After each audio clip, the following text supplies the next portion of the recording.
अस्सलाम वालेकुम गाइस, कैसे हैं आप? इंशाल्लाह खैरियत से होंगे। तो आज की जो हमारी रेसिपी है वो है स्वीट डिश। जो हमने बनाए हैं यहाँ पर तिल मावा रोल, जो बहुत ही टेस्टी और यम्मी लगते हैं और सर्दियों में तो इनको बहुत ही ज़्यादा पसंद किया जाता है और ये बच्चे और बड़े सभी को बहुत ही पसंद आती हैं। तो चलिए इसको बनाना शुरू करते हैं। तो उसके लिए हमने यहाँ पर गैस पर कढ़ाई चढ़ा दी है और कढ़ाई को गर्म होने देंगे।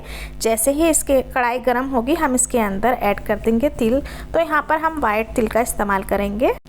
तो देखिए जी, हमने तिल यहाँ पर ऐड कर दिए हैं और यहाँ पर मैंने जो ये तिल लिए हैं ये पॉलिश वाले तिल हैं। पॉलिश वाले तिल हमेशा इस्तेमाल करें क्योंकि वो अच्छे होते हैं। और दूसरे जो तिल होते हैं ना वो ज़्यादा पुराने ना लें, क्योंकि ज़्यादा जो पुराने तिल होते हैं वो कड़वाहट देने लगते हैं। तो हमेशा चेक करके ही तिल लें। तो ये 250 ग्राम मैंने यहाँ पर तिल लिए हैं और इसको हमें हल्का सा रोस्ट करना है। ये अपने आप फूल कर डबल हो जाएंगे, बस इनको इतना ही रोस्ट करना है, ज़्यादा रोस्ट नहीं करना है, कलर चेंज नहीं होना चाहिए। तो इनको रोस्ट होने में सिर्फ 3 से 4 मिनट ही लगती हैं, फटाफट से ये रोस्ट हो जाते हैं। तो ये देखिए फूल गए हैं ये और ये रोस्ट हो चुके हैं। तो चलिए गैस की फ्लेम को बंद कर देते हैं और इसको ठंडा होने के लिए छोड़ देते हैं। जैसे ये ठंडे होंगे हमें इनको मिक्सी में चलाना है। तो चलिए इनको ठंडा होने देते हैं। तो देखिए जी, तिल को हमने ठंडा कर लिया है। अब हमें क्या करना है, इसमें से हम आधे तिल जो है वो उनको हम दरदरा सा पीस लेंगे। तो यहाँ पर एक मिक्सी का जार ले लेते हैं और उसके अंदर इसको ऐड कर देते हैं। तो ये देखिए तिल हमने मिक्सी के जार में ऐड कर दिए हैं और थोड़े से तिल हम यहाँ पर बचा लेंगे। ये देखिए इतने, क्योंकि हमें इसके अंदर साबुत भी तिल डालने हैं, ऐड करने हैं। तो चलिए इनको एक तरफ रख देते हैं और उसका एक अच्छा सा मिक्सचर बना लेते हैं।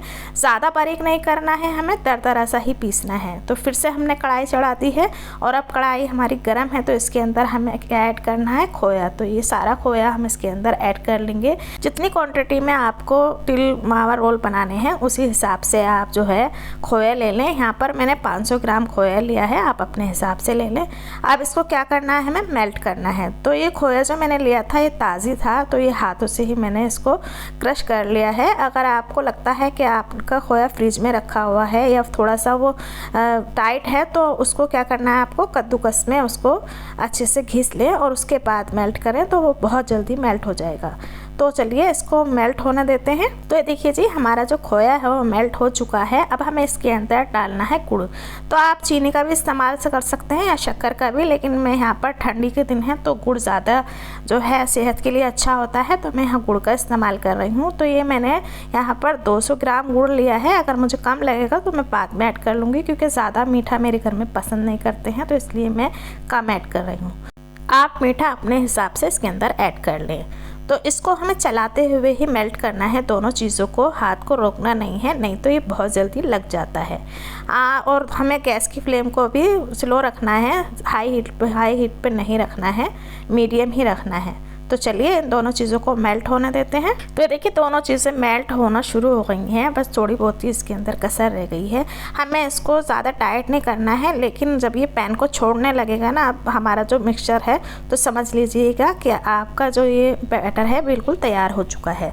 तो अभी इसे हम और चलाते हुए पका लेंगे। ज़्यादा टाइम इसमें नहीं लगता है, बहुत जल्दी बनकर ये तैयार हो जाते हैं और बहुत ही टेस्टी और यम्मी लगते हैं। और सेहत के लिए तो गुड़ भी बहुत ही अच्छी चीज़ है सर्दियों में, और तिल तो है ही गरम। तो इन दोनों चीज़ों से ये जो मिठाई बनती है ना बहुत ही टेस्टी और यम्मी बनती है। तो चलिए इसको अच्छे से मेल्ट कर लेते हैं। तो देखिए दोनों चीज़ें अच्छे से मेल्ट हो गई हैं और बैटर थोड़ा टाइट भी हो गया। अब हमें स्टेज पे क्या करना है, जो हमने तिल पीसे थे ना वो इसके अंदर ऐड कर देने हैं। तो तिल को ज़्यादा नहीं पीसना है और गरम तो बिल्कुल नहीं पीसना है, नहीं तो ये अपना ऑयल छोड़ने लगते हैं। और इसको दरदरा सा एक पेस्ट बनाना है, जैसे कि ये मैंने बनाया हुआ है इसी तरीके का। अब इसको अच्छे से जार के अंदर से निकाल के इसके अंदर ऐड कर लें और अब इसको मिक्स करना शुरू कर दें। जो सारे तिल थे ना हमने इसके अंदर ऐड कर दिए हैं और अब इसके चलाते हुए पकाना है हमको इस तरीके से, जब तक कि पैन को छोड़ने नहीं लगता है हमारा जो बैटर है, तब तक हमें इसको इसी तरह चलाते हुए पकाना है। अगर आप चलाना छोड़ देंगे तो ये नीचे लग जाएगा, तो इसको चलाते रहें। आप चाहें तो यहाँ पर देसी घी डाल सकते हैं इसके अंदर 1 चम्मच, ताकि ये नीचे लगे नहीं। तो चलिए इसको अभी पकने देते हैं, जब तक कि ये टाइट नहीं हो जाता थोड़ा, तब तक हम इसको पका लेते हैं। तो ये टाइट होने लगा है। और अब मैंने यहाँ खुशबू के लिए थोड़ा सा इसके अंदर इलायची का पाउडर ऐड कर दिया है। जो हरी वाली इलायची होती है ना, उसको मैंने पीस कर रखा हुआ था, वो थोड़ा सा हमने इसके अंदर ऐड कर दिया है। उससे जो है टेस्ट भी बढ़ जाता है, खुशबू भी बहुत ही अच्छी आती है। तो चलिए इसको अभी और 2 मिनट पका लेंगे चलाते हुए। ये देखिए पैन को छोड़ने लगा है अभी, ये तो भी तैयार हो चुका है। बस थोड़ी सी कसर है 2 मिनट की, वो भी हम इसको चलाते हुए पका लेंगे। तो ये देखिए जी बैटर बिल्कुल तैयार हो चुका है। इसी तरीके का हमें चाहिए। गैस हमने बंद कर दिया है और अभी इसको ऐसे ही चलाते रहेंगे ताकि जो हमारा अभी पैन गरम है नीचे लगे नहीं। तो इसको एक तरफ रखते हैं और यहाँ पर इसको फैलाने की तैयारी कर लेते हैं। तो यहाँ पर मैंने एक बटर पेपर ले लिया है, ट्रे पे इस तरह फैला दिया है और उसके ऊपर हमने ऐड कर दिया है यहाँ पर देसी घी। देसी घी से क्या होगा, ये आसानी से निकल जाएगा, चिपकेगा नहीं। तो चलिए अब क्या करना है, बैटर को इसके ऊपर इस तरह से फैला लेना है। तो देखिए जी सारा बैटर हमने इसके ऊपर निकाल लिया है। अब हम इसको बैटर को इसके ऊपर फैला देंगे इस पूरी तरह से और उसके बाद हमें इसको ठंडा करना है और उसके बाद हम इसका रोल बनाएंगे। तो चलिए सबसे पहले हम इसको फैला लेते हैं। तो ये देखिए सारा बैटर हमने फैला लिया है और अब हमें क्या करना है, इसके ऊपर ऐड करने हैं ड्राई फ्रूट। तो यहाँ पर मैंने बादाम, पिस्ता और काजू को बारीक बारीक कट कर लिया था इस तरीके से और ये सारा हम इसके ऊपर ऐड कर देंगे क्योंकि जब मुँह में ये आता है ना तो बहुत ही क्रंची और बहुत ही अच्छा लगता है। तो अगर आप चाहें तो जो कुछ आपके पास है वो ही ऐड कर लें, ज़रूरी नहीं है कि तीनों चीज़ें ऐड करना है। आप खाली बादाम भी ऐड कर सकते हैं या फिर खाली पिस्ता भी इसके अंदर ऐड कर सकते हैं। तो उसके बाद हमने क्या किया है, इसके ऊपर तिल ऐड कर देंगे क्योंकि इसका तो नाम ही मावा तिल रोल है, तो तिल ज़्यादा ही इसके अंदर पड़ते हैं। तो मैं खूब सारे इसके अंदर ऐड कर रही हूँ क्योंकि मुझे बहुत अच्छे लगते हैं ये। तो ये देखिए अब हमें क्या करना है, इसका थोड़ा सा हम इंतज़ार कर लेंगे, ठंडा होने देंगे हम इसको, उसके बाद हम इसको रोल करेंगे क्योंकि अभी हम गरम गरम में रोल करेंगे तो ये होगा नहीं। तो थोड़ा सा हम इसको ठंडा होने के लिए छोड़ देते हैं। तो बैटर ठंडा हो चुका है, चलिए इसको इस तरह से रोल कर लेते हैं। तो देखिए इस तरह से हमने इसको रोल कर लिया है, लेकिन अभी ये पूरी तरह तैयार नहीं है, अभी इसको हमें और रोल करना है। तो चलिए इसको भी अच्छे से तेल डाल के इसको रोल कर लेते हैं। इस तरह से मैं इसके तिल ऐड करती जाऊंगी और इसको रोल करती जाऊंगी। जितना ये गोलाई में होगा उतनी ही अच्छी शेप आएगी। तो इसको रोल करने के लिए इस तरीके से आप रोल कर लें इसको इस तरीके से। ये देखिए बटर पेपर के साथ ही इसको रोल करना है हमें, ताकि जो हमारे तिल हैं वो वेस्ट ना हो। सारे बटर पेपर के ऊपर रहेंगे तो वो जो है इसी के अंदर ऐड हो जाएंगे। तो इसी तरह से हमें सारे रोल तैयार करने हैं।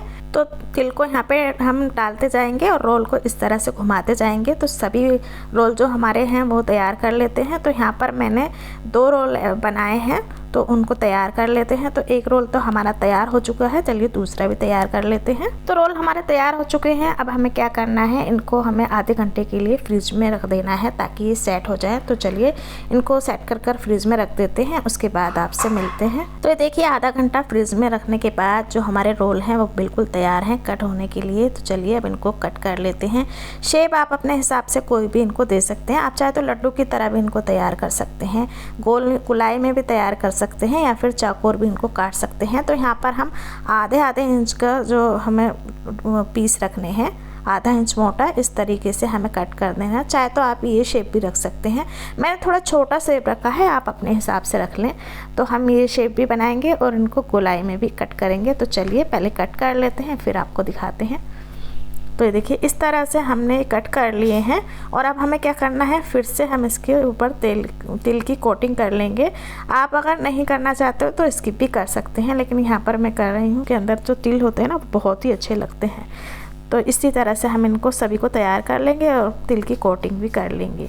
तो चलिए पहले इनको तैयार कर लेते हैं फिर आपसे मिलते हैं। तो ये देखिए गाइस हमारा तिल मावा रोल बिल्कुल बनकर तैयार हो चुके हैं। ये देखिए मैंने यहाँ पर गोल शेप में भी इनको बनाया है और इनको थोड़े से इस तरह से भी हमने कट किया है, इस तरह की शेप दी है हमने और बहुत ही टेस्टी और यमी बने हैं। ऊपर से मैंने थोड़े से इसके ऊपर फिर से ड्राई फ्रूट की कतरनें हमने ऐड कर दी हैं यकीन मानिए बहुत ही टेस्टी और यमी बनते हैं। तो इस तरीके से तिल मावा रोल बनाइए और खाइए और हमें कमेंट करके कमेंट बॉक्स में ज़रूर बताइएगा कि आपको हमारी जो तिल मावा रोल की रेसिपी है कैसी लगी। अगर अच्छी लगी हो तो तब भी कमेंट कर ज़रूर बताएं और हमारे चैनल को गाइस लाइक और सब्सक्राइब करना ना भूलें। बेल आइकन को ज़रूर दबाएं ताकि जो भी हमारी नई रेसिपी है सबसे पहले आपको देखने को मिले। इंशाल्लाह जल्दी आपके लिए दूसरी रेसिपी लेकर आएंगे। तब तक के लिए अल्लाह हाफिज़।